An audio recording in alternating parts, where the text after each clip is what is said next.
ठीक है। देखिए चैप्टर नंबर 3 है आपका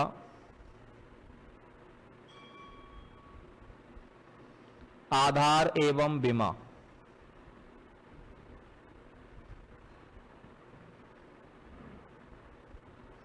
बेसिस एंड डायमेंशन, ये लीनियर अलजेब्रा का इंपॉर्टेंट टॉपिक होता है भाई। पूरी लीनियर अलजेब्रा जो मुख्य रूप से डिपेंड होती है वो इस टॉपिक पर ही डिपेंड होती है, बेसिस एंड डायमेंशन, आधार एवं बीमा।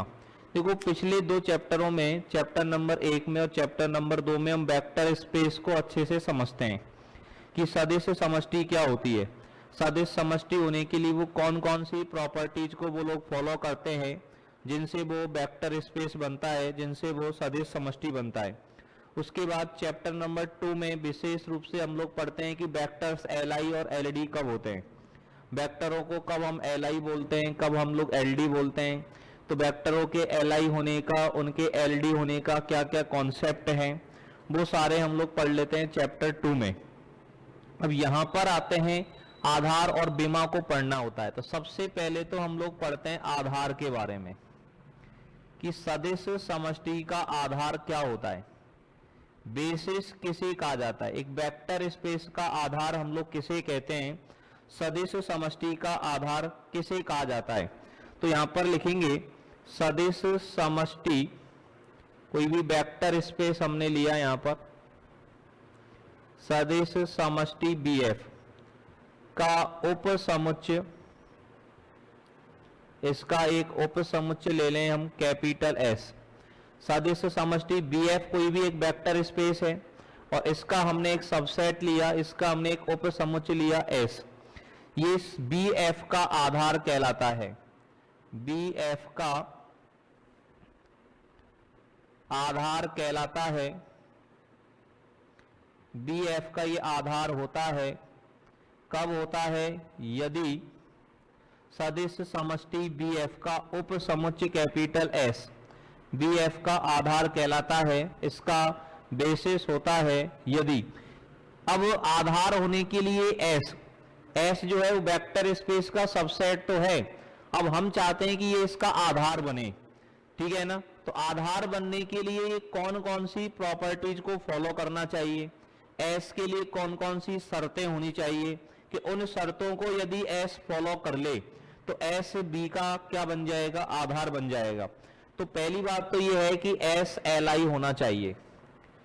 जो भी आधार बनना चाहता है, जो भी उपसमुच्चय सदिश समष्टि का आधार बनने की इच्छा रखता है, वो जो है अपने आप में क्या होना चाहिए, Li होना चाहिए, या जो भी आधार होगा वो हमेशा Li होगा। दूसरी बात S B का जनक होना चाहिए, S B का क्या होना चाहिए, जनक। जनक बोले तो जनरेटर।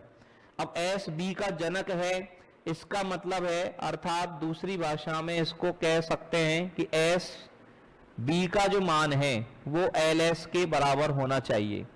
अब ये LS क्या चीज होती है, LS के बारे में आप चैप्टर नंबर 2 में पढ़ते हैं।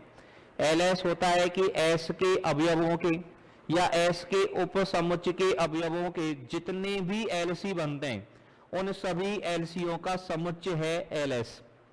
S के अवयवों के LC या S के उपसमुच्चय के अवयवों के जितने भी LC बनते हैं उन सभी LCओं का समुच्चय होता है कौन, LS। उन सबका समुच्चय कौन होता है, LS। अब LS का मान B के बराबर है, तो इसका मतलब यह है, इसको अपन दूसरी भाषा में यूं कह सकते हैं कि B के सभी अवयव, B के सभी अवयव S के अवयवों के, B के सभी अवयव S के अवयवों के LC के रूप में, LC के रूप में लिखे जा सकते हैं। B के सभी अवयव S के अवयवों के LC के रूप में लिखे जा सकते हैं। तो S B का अगर जनरेटर है तो इसका मतलब है कि B के सभी अवयव, B में जितने भी अवयव हैं उन सभी अवयवों को S के अवयवों के LC के रूप में हम लोग लिख सकते हैं। तो यहां पर S B का आधार हो, उसके लिए 2 इंपॉर्टेंट बातें होनी चाहिए। पहली इंपॉर्टेंट बात एस एल आई होना चाहिए। दूसरी इंपॉर्टेंट बात एस जो है वो बी का जनक होना चाहिए, जनरेटर होना चाहिए। अब कैसे कैसे होते हैं, कैसे ये चीज पॉसिबल है, इसको कुछ एग्जाम्पलों से हम लोग समझते हैं, ठीक है ना। कुछ उदाहरण हम लोग यहाँ पर लेते हैं, उनसे अपन इस बात को समझते हैं कौन आधार है और कौन आधार नहीं है, कैसे कैसे कौन किसका आधार हो सकता है, इस बात को अपन लोग समझने का प्रयास करते हैं, ठीक है। जैसे एक एग्जाम्पल दे रखा है आपके यहाँ पर, एग्जाम्पल नंबर 1 कि बी एन एफ एक हमारे पास क्या है, सदिश समष्टि है। अब बी एन एफ एक सदिश समष्टि है, इसका मतलब क्या है, सदिश समष्टि बोले तो वेक्टर स्पेस। यहां पर बी एन लिखा है, बी एन का मतलब होता है कि इसमें से कोई भी अवयव लेंगे तो वो एन एलिमेंट्स का पेयर होगा।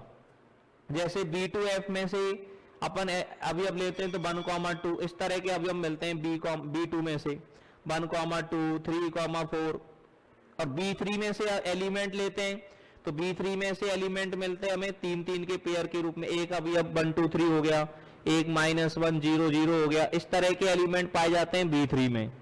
तो जब Bn के एलिमेंट के बारे में हम बात कर रहे हैं तो Bn के अंदर जो एलिमेंट्स मिलेंगे वो n एलिमेंट्स का पेयर होगा।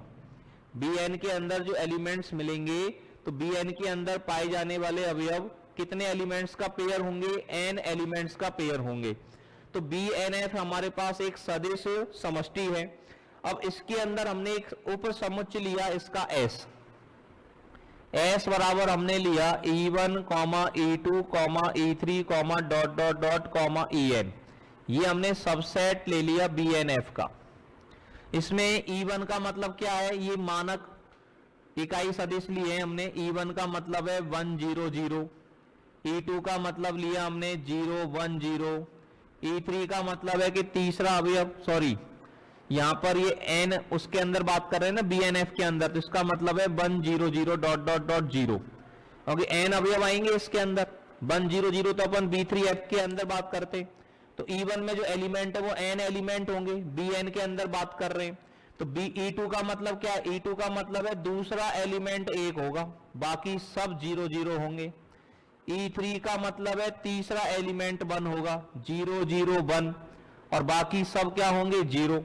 और इसी तरह से En की अगर बात करेंगे तो सबके सब 0 होंगे और लास्ट वाला क्या होगा, 1 होगा। तो E1 E2 E3 En हमने लिए। अब हमें ये देखना है कि ये जो S है ये BNF का आधार है या नहीं है। तो पहली बात तो अपन ये समझें कि ये Li होना है या नहीं है, ठीक है ना। तो ये बात अपन लोग पहले ही प्रूव कर चुके हैं कि S जो है वो Li है, ठीक है ना। वी नो दैट, हम जानते हैं कि डायरेक्ट इस बात को अपन लिख देंगे S कैसा है, Li है, ठीक है ना। S Li क्यों है, इसका रीजन अगर समझना चाहें तो Li होने के लिए क्या होता है, अपन ने जैसे A1 E1 plus A2 E2 plus A3 E3 plus ... An En का मान अगर 0 लेंगे तो A1 का मान 0 आएगा, A2 का मान भी 0 आएगा, और An का मान जो है वो भी क्या आएगा, 0। A1 का मान भी 0 आएगा, A2 का मान भी 0 आएगा, An का मान भी 0 आएगा। A1 A2 A3 ... An ये सबके सब मान किसके बराबर आएंगे, 0 के बराबर आएंगे, ठीक है ना। आप चाहें तो निकाल सकते हैं A1 E1, इसका जब मान निकालोगे आप पूरे को, इसको A1 से गुणा करोगे, इसको A2 से गुणा करोगे, इसको A3 से, तो आपके पास एक पेयर ऐसे बनेगा A1, A2, A3, ... An, और ये मान 0 के बराबर आएगा। तो ये मान 0 के बराबर तभी हो सकता है जब A1 का मान भी 0 हो, A2 का मान भी 0 हो, A3 का मान भी 0 हो, An का मान भी 0 हो। तो ये सारे के सारे मान आपके पास 0 होने चाहिए, ठीक है ना। तो S हमारे पास में क्या है, Li है। अब दूसरी बात हमें सिद्ध करनी है कि Bn के प्रत्येक अवयव को, Bn के प्रत्येक अवयव को S के अवयवों के LC के रूप में लिखा जा सकता है। तो इसको कैसे लिखेंगे, यदि हमने मान लो Bn में से एक एलिमेंट लिया अल्फा बराबर, अब अल्फा बराबर Bn में से लेंगे तो ये n एलिमेंटों का पेयर होगा, तो हमने ये ले लिया अल्फा बराबर a1 comma a2 comma dot dot dot comma an belongs to BNF है। तो अल्फा बराबर, तो अल्फा को हम लोग क्या है, हमको ये बताना है कि अल्फा को इन अवयवों के LC के रूप में लिखा जा सकता है। अब अल्फा बराबर अगर a1 a2 an मुझे प्राप्त करना है, तो ये मान कैसे आ सकता है कि a1 से गुणा करो e1 को, a2 से गुणा करो a2 को, dot dot dot plus en लिखा जा सकता है, लिखा जा सकता है ना। ये जो मान आएगा, ये वाला मान इसके बराबर आएगा कि नहीं आएगा बताओ। a1 e1 plus a2 e2 plus dot dot dot plus en का अगर मान निकालेंगे, इसको a1 से गुणा करें, इसको a2 से गुणा करें, इसको a3 से गुणा करें, इसको an से गुणा करें, तो ये पूरा मान अल्फा के बराबर आएगा। मतलब अल्फा को इन अवयवों के LC के रूप में लिख सकते हैं। अब अल्फा हमने कोई भी जनरल एलिमेंट लिया है, तो ये इस बात को दिखाएगा कि अतः BNF का प्रत्येक अवयव, BNF का प्रत्येक अवयव S के अवयवों के LC के रूप में लिखा जा सकता है। BNF का प्रत्येक अवयव S के अवयवों के LC के रूप में लिखा जा सकता है। S के अवयवों के LC के रूप में लिखा जा सकता है। तो यहां पर देखो, आधार होने के लिए दो शर्तें बताई थी। पहली बात तो हमने बताया था कि S क्या होना चाहिए, Li होना चाहिए, तो S हमारा Li है। दूसरी बात हमने बताई थी कि S BNF का जो अवयव है, BNF के सारे अवयव S के अवयवों के LC के रूप में लिखे जा सकने चाहिए। तो BNF का प्रत्येक अवयव S के अवयवों के LC के रूप में लिख सकते हैं। अतः S BNF का आधार है। तो नीचे हम ये बात लिख देंगे कि S जो है वो BNF का क्या है, आधार है। ठीक है ना। दूसरा एग्जांपल, तो इस तरह से अपन मानक आधार समझ सकते हैं। तो ये इसका कहलाता है मानक आधार। ये हमने BNF का मानक आधार पढ़ा। अब इसी तरह से मान लो मैं B2F का मानक आधार देखें, तो B2F का मानक आधार हम बोल सकते हैं E1 E2। इसमें दो ही अवयव आएंगे, E1 बराबर हो जाएगा 1 0 और E2 बराबर हो जाएगा 0 1। B2F के मानक आधार के बारे में बात करेंगे तो, और B3F के मानक आधार की बात करेंगे तो B3F का मानक आधार क्या बोल देंगे हम, इसका स्टैंडर्ड आधार बोल सकते हैं हम E1 E2 E3 बोल सकते हैं। यहाँ E1 बराबर जो होगा ये 1 0 0 हो जाएगा, E2 बराबर जो है वो 0 1 0 हो जाएगा, और E3 बराबर जो है वो हो जाएगा 0 0 1। ये हमारे पास B2F B3F BNF के क्या हो गए, मानक आधार हो गए। ठीक है ना। अब आधार दो तरह के होते हैं साहब, एक तो होता है परिमित आधार और एक होता है अपरिमित आधार। अगर आधार में अवयवों की संख्या, अगर आधार में अवयवों की संख्या क्या है, सीमित है, आधार में अवयवों की संख्या क्या है, सीमित है, तो वो कहलाता है परिमित आधार। और यदि आधार में अवयवों की संख्या अनंत है, इनफाइनाइट है, यदि आधार में बेसिस में अवयवों की संख्या इनफाइनाइट है, तो वो कहलाता है हमारा अपरिमित आधार।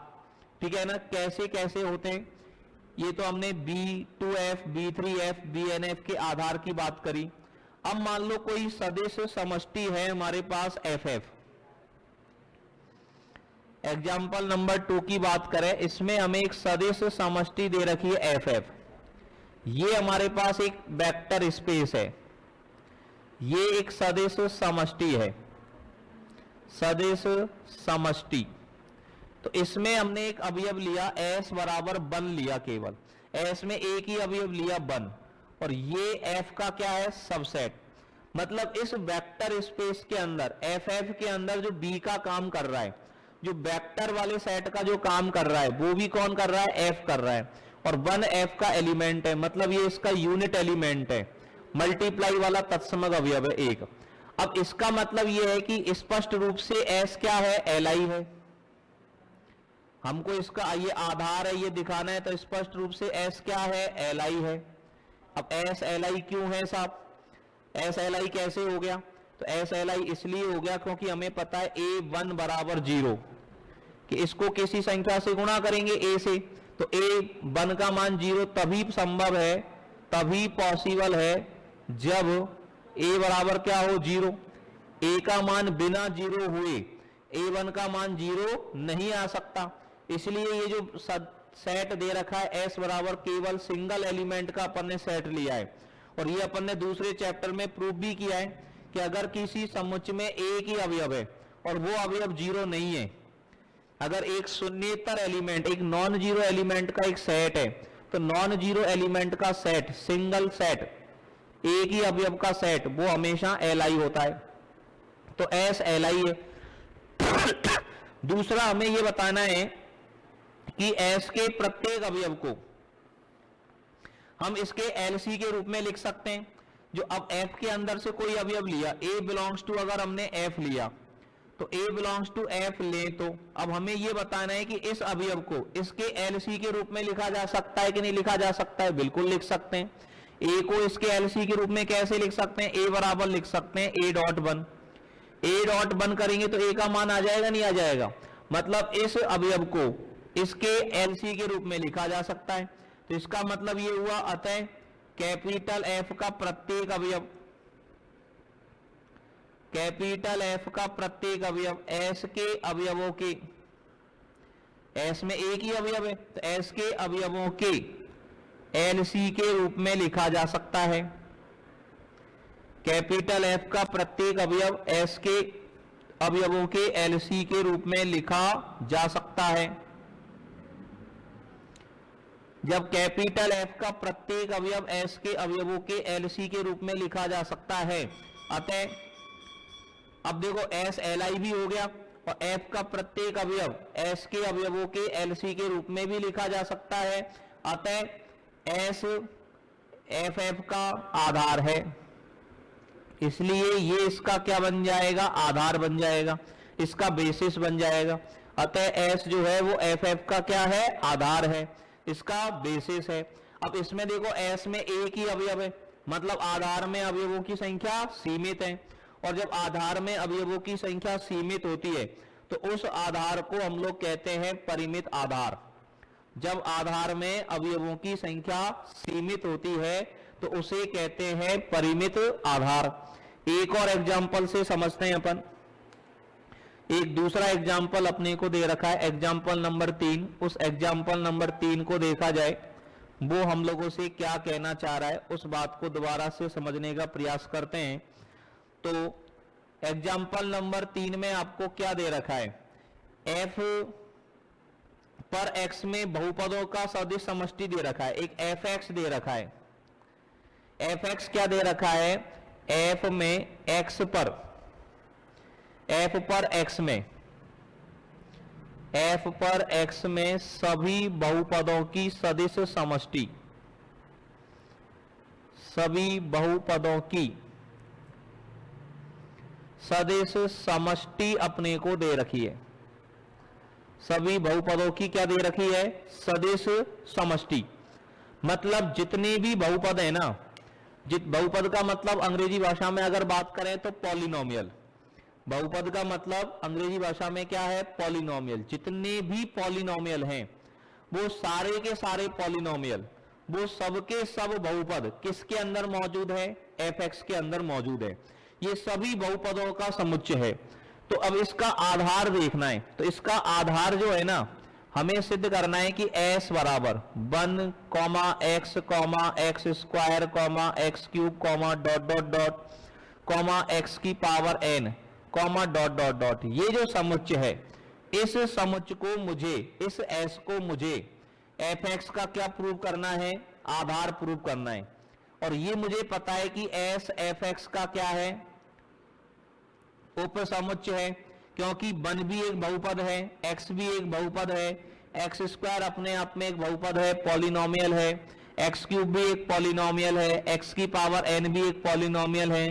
तो ये सबके सब पॉलिनोमियल हैं, ये सबके सब बहुपद है। तो ये Fx का क्या है? उप समुच्चय है। अब मुझे सबसे पहले तो ये प्रूव करना पड़ेगा कि ये Li है। सबसे पहले तो हमें क्या प्रूव करना पड़ेगा? Li है। अब इसको Li प्रूव करने के लिए हमें A1 A2, ठीक है ना, तो एल आई प्रूव करने के लिए क्या इस समुच्चय को हमें एल आई कैसे प्रूव करेंगे, ठीक है ना। तो एल आई प्रूव करने के लिए A1 A2 A3 ये सब किस में से लेने पड़ेंगे, एफ में से लेने पड़ेंगे। तो हमने A1 A2 A3 dot dot dot सब बिलोंग्स टू किस में से लिए, एफ में से, सच दैट माना करके लिख दिया। किस प्रकार से लिए, A1 को 1 से गुणा करा, A1 dot 1 A2 dot x plus A3 dot x square plus A4 dot x cube plus dot dot dot plus an plus 1 x की पावर n बराबर और प्लस डॉट डॉट डॉट और बराबर कितना होना चाहिए, 0। तो हमें पता है कि ये पॉलिनोमियल बराबर 0 तभी हो सकता है जब ये सारे के सारे गुणांक किसके बराबर हो, 0 के बराबर। एक बहुपद एक पॉलिनोमियल 0 कब होता है, जब उसमें x का कॉफिशिएंट भी 0 हो, एक्स स्क्वायर का कॉफिशिएंट भी 0 हो, एक्स क्यूब का कॉफिशिएंट भी 0 हो। तो इसके लिए यहाँ पर A1 का मान भी 0 होना जरूरी है, A2 का मान भी 0 होना जरूरी है, A3 का मान भी 0 होना जरूरी है, A4 का मान भी 0 होना जरूरी है, dot dot dot an plus 1 का मान भी 0 होना जरूरी है। मतलब ये सारी की सारी वैल्यूज क्या होंगी, 0, और ये सारी की सारी वैल्यू 0 होंगी। तो ये इस बात को दिखा रहा है कि S क्या है, Li है। ये किस बात को शो कर रहा है कि S Li है। अब S Li तो है साहब, अब मुझे ये बताना है कि S जो है वो fx की विस्तृति करता है, मतलब ls का मान fx के बराबर है। दूसरी बात आधार होने के लिए जो हमें दर्शानी है वो हमें ये दर्शानी है कि fx के अंदर जितने भी अवयव हैं, fx के अंदर जितने भी अवयव हैं उन सभी अवयवों को s के अवयवों के LC के रूप में लिखा जा सकता है। तो ये बात कैसे दिखाएंगे, इसके लिए हमें कोई पॉलिनोमियल लेना पड़ेगा।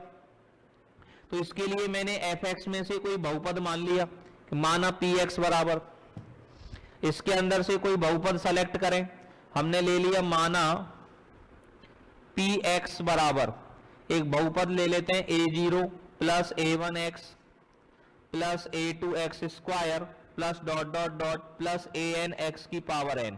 ये बिलोंग करता है किसके अंदर, fx के अंदर। अब मुझे दिखाना है कि ये बहुपद fx के अंदर बिलोंग करता है। जनरल बहुपद ले लिया मैंने, जनरल पॉलिनोमियल ले लिया कोई भी। तो अगर हम ये शो कर दें कि इस पॉलिनोमियल को इन एलिमेंट्स के LC के रूप में लिखा जा सकता है, तो इससे ये बात सिद्ध हो जाएगी कि fx के अंदर जितने भी पॉलिनोमियल हैं, जितने भी बहुपद हैं, उन सभी बहुपदों को इन अवयवों के LC के रूप में लिखा जा सकता है। और इन अवयवों के LC के रूप में लिखा जा सकता है तो वो क्या कहलाएंगे, इनके मतलब ये इसका आधार हो जाएगा। तो अतः तो लिखेंगे तो A0, A1, A2, dot dot dot An belongs to F इस प्रकार विद्यमान होंगे कि, इस प्रकार विद्यमान होंगे कि किसके अंदर विद्यमान होंगे, ये कि px बराबर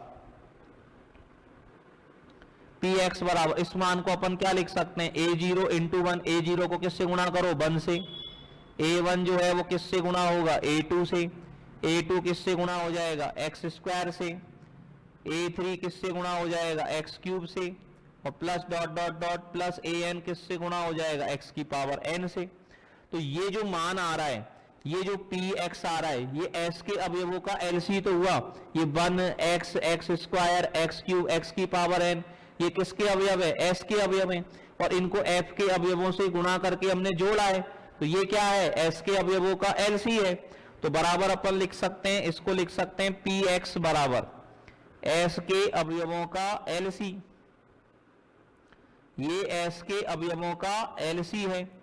और जब ये s के अवयवों का LC है तो इसका मतलब हुआ, नीचे लाइन लिख देंगे, अतः fx का प्रत्येक अवयव, अतः fx का प्रत्येक अवयव s के अवयवों के LC के रूप में लिखा जा सकता है। और जब fx का प्रत्येक अवयव s के अवयवों के LC के रूप में लिखा जा सकता है तो s जो है वो fx का आधार होगा, इसलिए s जो है वो fx का आधार है। तो आधार क्या चीज होती है, बेसिस किस बात को कहते हैं, ये बात समझ में आई सभी लोगों को। आधार किसे हम बोलेंगे, आधार का मतलब क्या है, ये सभी लोगों को बात समझ में आई भाई।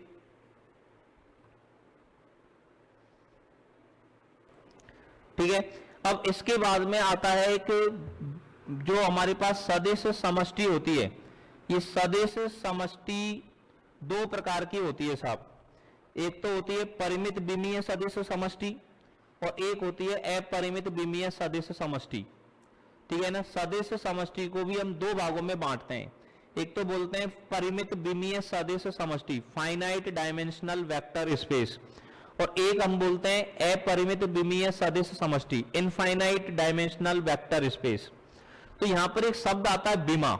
आधार तो ये हो गया विमा और है। विमा का मतलब होता है आधार में अवयवों की संख्या।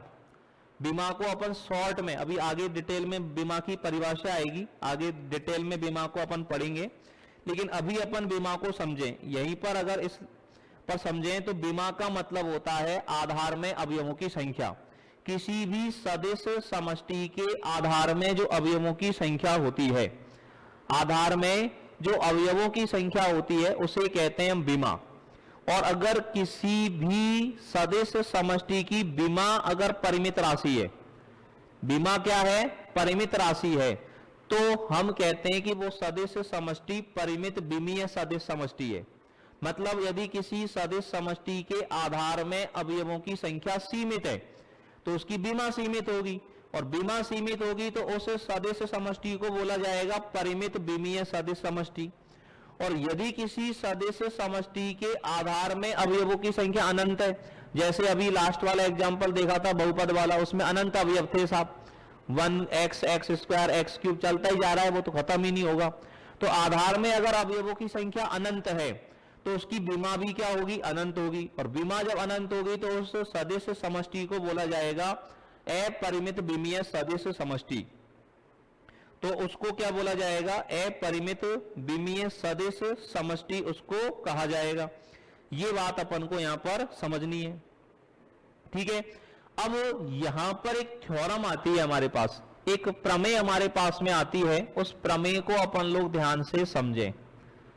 प्रमेय 3.1, प्रमेय 3.1 क्या कहती है कि प्रत्येक परिमित विमीय सदिश समष्टि का, प्रत्येक परिमित विमीय सदिश समष्टि का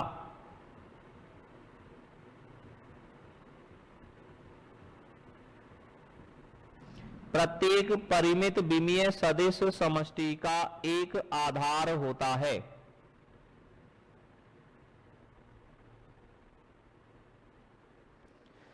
ठीक है ना। मतलब कोई भी सदिश समष्टि अगर परिमित विमीय सदिश समष्टि है, फाइनाइट डायमेंशनल अगर वेक्टर स्पेस है कोई भी, ठीक है ना, उसके आधार में अवयवों की संख्या अगर सीमित है, ठीक है ना, तो यहां पर अभी अपन ने उस तरह से नहीं समझा, अभी अपन ने विमा के रूप में आधार नहीं दे रहे, क्योंकि विमा से अगर देंगे तो विमा का मतलब तो आधार से हो गया, विमा का मतलब तो किससे परिचित हो गया, आधार से। तो अभी अपन ने परिमित विमीय सदिश समष्टि की डेफिनेशन मैंने आपको आधार से समझाई है, विमा से समझाई है। वैसे इसको अपन जो परिमित विमीय सदिश समष्टि का जो मतलब है ना कि BF ये सदिश समष्टि है, इसको अपन परिमित कब बोलेंगे, ठीक है ना, तो ये परिमित विमीय होगी।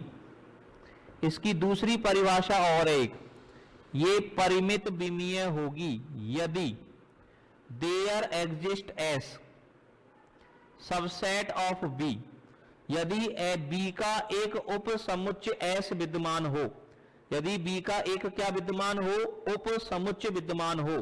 किस तरह से विद्यमान हो कि सच दैट बी बराबर एल एस, बी बराबर एल एस, और एस कैसा हो, परिमित हो, एस कैसा हो, परिमित हो, तो सदिश समष्टि को परिमित विमीय कहा जाता है। परिमित विमीय सदिश समष्टि की जो ओरिजिनल डेफिनेशन है, आगे अपन विमा से पढ़ेंगे, अभी अपन इससे पढ़ लेते हैं कि BF एक सदिश समष्टि है। वो सदिश समष्टि परिमित विमीय सदिश समष्टि कब होगी, यदि B का एक उप समुच्चय S, B का एक उप समुच्चय, कैसा उप समुच्चय, परिमित उप समुच्चय, यदि कैपिटल V का एक परिमित उप समुच्चय S इस तरह से विद्यमान हो कि LS बराबर B है, कि LS बराबर क्या है B, मतलब B का प्रत्येक अवयव S के अवयवों के LC के रूप में लिखा जा सकता है, तो उस सदिश समष्टि को परिमित विमीय बोलेंगे। तो यहां पर हमें यह दिया गया है कि सदिश समष्टि कैसी है, परिमित विमीय। अब सदिश समष्टि परिमित विमीय है, मतलब B का एक उप समुच्चय S ऐसा मौजूद होगा जिसमें B के प्रत्येक अवयव को S के अवयवों के LC के रूप में लिखा जा सकता है। तो हमें यह प्रूव करना है कि B का एक आधार निश्चित रूप से विद्यमान होगा, कि B का एक आधार निश्चित रूप से क्या होगा, विद्यमान होगा। तो इस बात को कैसे हम लोग प्रूव करेंगे, ये बात अपन को समझनी है। तो यहां पर ध्यान देना क्या चीज है, जैसे उसने बोला कि सदिश समष्टि परिमित विमीय है, तो हमारे पास एक समुच्चय S मौजूद होगा और S में अवयवों की संख्या क्या होगी, सीमित होगी। तो हमने S बराबर एक अवयव मान लिया alpha 1 alpha 2 dot dot dot alpha n। समझने का प्रयास करना, थ्योरी इसकी किताब में हिंदी में बिल्कुल अच्छे से लिखी हुई है और मैं बोल भी रहा हूं, तो इस हिसाब से अपनी नोटबुक में आप इसको लिख सकते हैं। आप सबसे पहले क्या लिख सकते हैं, क्योंकि सदिश समष्टि परिमित विमीय है।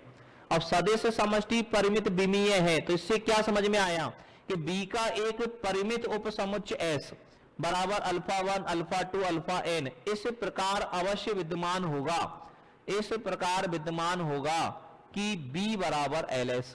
सबसे पहले ये लिख देना B बराबर LS, अर्थात B का प्रत्येक अवयव, अर्थात B का प्रत्येक अवयव S के अवयवों के LC के रूप में लिखा जा सकता है, ठीक है ना। अब B का प्रत्येक अवयव S के अवयवों के LC के रूप में लिखा जा सकता है। अब मुझे प्रूव करना है कि B का कोई ना कोई आधार मौजूद होगा। अब यदि S Li है, अब S में दो केस होते हैं, यदि S Li है तो यही आधार होगा, तो यही क्या हो जाएगा, आधार हो जाएगा।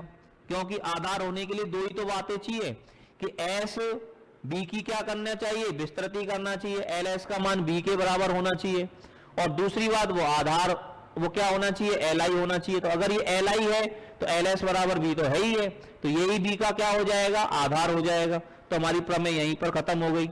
लेकिन S LD भी हो सकता है। यदि S LD है, यदि S क्या है, LD है, तो LD अगर है तो LD समुच्चय की एक विशेषता होती है कि अगर कोई समुच्चय LD है, तो ये अपन ने सेकंड चैप्टर में पढ़ा है कि कोई भी समुच्चय अगर LD होता है तो उसमें कोई ना कोई अवयव ऐसा विद्यमान होता है जिसे उसके पूर्ववर्ती अवयवों के LC के रूप में लिखा जा सके। अगर LD समुच्चय की विशेषता क्या होती है कि अगर कोई समुच्चय LD है तो उसमें कोई ना कोई अवयव ऐसा अवश्य विद्यमान होता है जिसे उसके पूर्ववर्ती, उसके पहले आने वाले सभी सदस्यों के LC के रूप में लिखा जा सकता है। तो हम लिख देंगे यदि S LD है तो S में कोई ना कोई एक अवयव अल्फा के, कोई ना कोई एक अवयव अल्फा के ऐसा अवश्य विद्यमान होगा जिसे अपने पूर्ववर्ती सदिशों के LC के रूप में लिखा जा सकता है।